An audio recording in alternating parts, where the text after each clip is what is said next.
এক রাজা তার পুত্র সন্তান হওয়ার খুশিতে রাজ্যের সমগ্র প্রজাদের নিমন্ত্রণ করেছে। আর পুত্র সন্তান দেখতে সবাই কিন্তু একে একে রাজপ্রাসাদে এসে উপস্থিত হলো।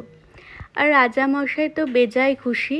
সেই খুশিতে রাজামশাই মহাভোজের আয়োজন করলো। সেই ভোজে কিন্তু অনেক রকম মিষ্টান্ন পরমান্ন ছিল। সবাই একে একে আসন গ্রহণ করলো এবং সবাইকে এক এক করে থালা দেওয়া হলো।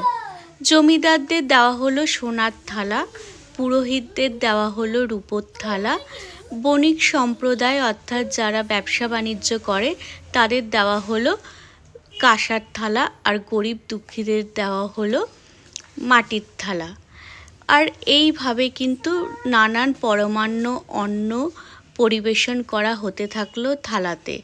আর একে একে কিন্তু সবাই দেখতে থাকলো যে রাজা বিশাল ভোজের আয়োজন করেছে এবং তাদের থালাতে কিন্তু খাবারে একদম পরিপূর্ণ হয়ে গেছে। কোনো খাবার যেন রাজামশাই বাদ দেয়নি। সবাই শুধু খাবারগুলো দেখতে থাকলো, কিন্তু কেউ খেলো না। এইদিকে যারা চাষি গরিব দুঃখী তারা কিন্তু পরমানন্দে সেই খাবার গ্রহণ করলো। আর এদিকে জমিদাররাও খাবার গ্রহণ করতে শুরু করলো, কারণ তাদের সোনার থালাতে পরিবেশন করা হয়েছে খাবার।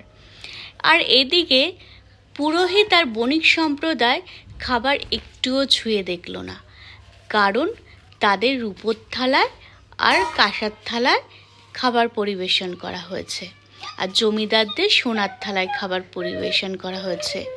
সেই কারণে তারা খুব ক্রুদ্ধ হলো এবং ক্রুদ্ধ হয়ে কিন্তু খাবার একটুও গ্রহণ করলো না। রাজামশাই বারবার তাদেরকে বোঝাতে লাগলো যে খাবার কিন্তু সবাইকেই সমান দেওয়া হয়েছে, কিন্তু কর্ম অনুযায়ী থালাটাকে কিন্তু আলাদা আলাদা দেওয়া হয়েছে। কিন্তু তারা কিছুতেই বুঝতে নারাজ এবং তারা বিদ্রোহ আরম্ভ করলো। তারা কিছুতেই খাবার ছুঁয়ে দেখলো না। রাজামশাই রেগে গেলেন ঠিকই, কিন্তু নিজেকে বোঝালেন যে এরা তাদের অতিথি, তাই অতিথিদের ওপর রাগ করলে চলবে না। তারা বুঝতেই চাইছিল না যে খাবার সবাইকে সমান দেওয়া হয়েছে। তাদের প্রত্যেকেরই কিন্তু থালাটার প্রতি নজর, যে সবাইকে সোনার থালা দিতে হবে।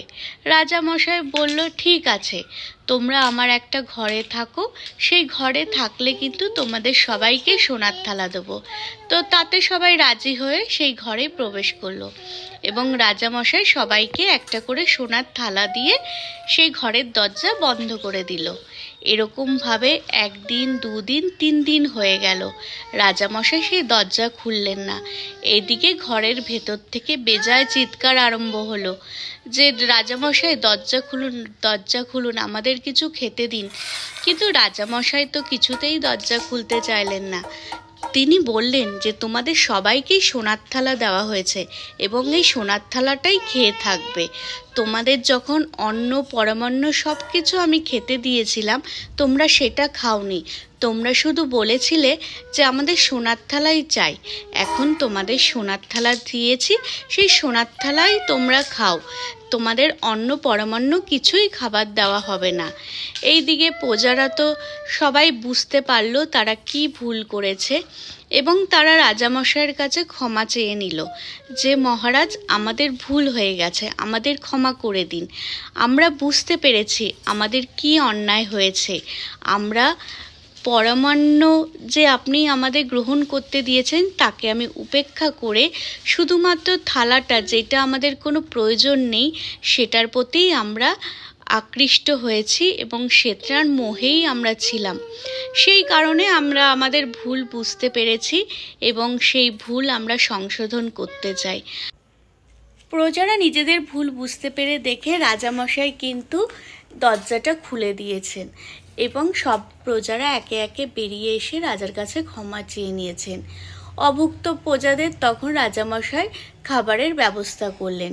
সবাইকে কিন্তু তখন মাটির থালাতে খেতে দিলেন এবং সেখানে খাবার পরিবেশন করলেন। প্রজারা কিন্তু খুব আনন্দ করে সেই আহার গ্রহণ করলো। তাদের মনে কিন্তু তখন সেই দেশ ছিল না যে তাদের কেন সোনার থালায় পরিবেশন করা হলো না মাটির থালায় পরিবেশন করা হলো।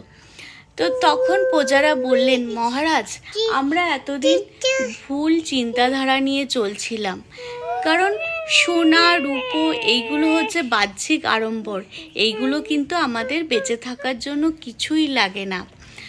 রাজামশাই তখন বলল, হ্যাঁ, তোমরা ঠিকই বলেছ, আমাদের কিন্তু ভগবান আমাদের সবাইকে সমানভাবে দেখেন, এবং এর জন্যই কিন্তু আকাশের চন্দ্র, সূর্য, তারা, জল, বায়ু, মাটি সবাইকে কিন্তু ভগবান সমানভাবে প্রদান করেছে।